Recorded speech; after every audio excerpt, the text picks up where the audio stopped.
In this session, we will go through a few guidelines that will help you in a Mulesoft interview. First thing first, we will check what the interviewer expects from the candidate. In my opinion, there are three things which they will look for. First thing is, they will look how genuine the candidate is. Second, they will check if the candidate have actual project experience in Mulesoft. Third, how strong the candidate is with Mulesoft concepts, DWL, RAML, etc. So all the questions that you will be getting will be testing these three things. So most of the interviews, the first question will be explain about the previous project which you have worked on. So for this question, try to give a realistic answer. Even if you don't have an actual Mulesoft project experience, try to give a realistic answer. So I would suggest you can explain about these things. One is domain of the project, systems that you had to integrate, tell them how long the project was, and how many APIs have you developed. Have you worked on any enhancement, bug fixes, POCs other than development? By answering this question, gives the interviewer an idea that you have actually worked on a real Mulesoft project. Okay, so be prepared for this. So after this question, mostly the second question would be explain the last API which you have developed. So this is also one of the important questions that you will be getting. So when you answer this question, make sure that you know everything about what you are telling, right? Whatever you are going to answer, make sure that you know what you are saying, because most of the cases you are going to get questions from the answers that you are giving. Okay, they will pick something from the answer and they are going to question you. So make sure that whatever you are going to tell, you know what you are telling, right?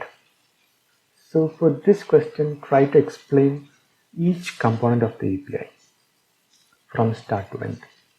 So you can start by saying how the API is triggered, right?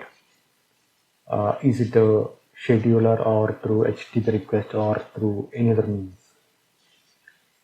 Was it a system API which you have developed, process API or experience API? So after that, you can explain like soon after when you get the request, what will happen. So in real cases, there will be a logging, then there could be a cross-reference, there will be exception handling.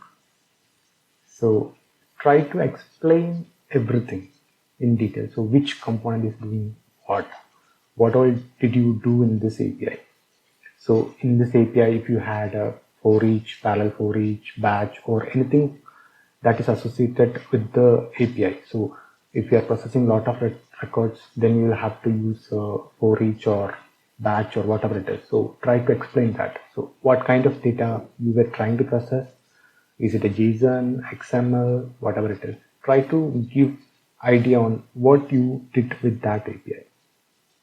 So by the end system, was it a file transfer or was end system expecting a JSON request, whatever it is? So try to answer this question in such a way that the API which you have defined is realistic, right?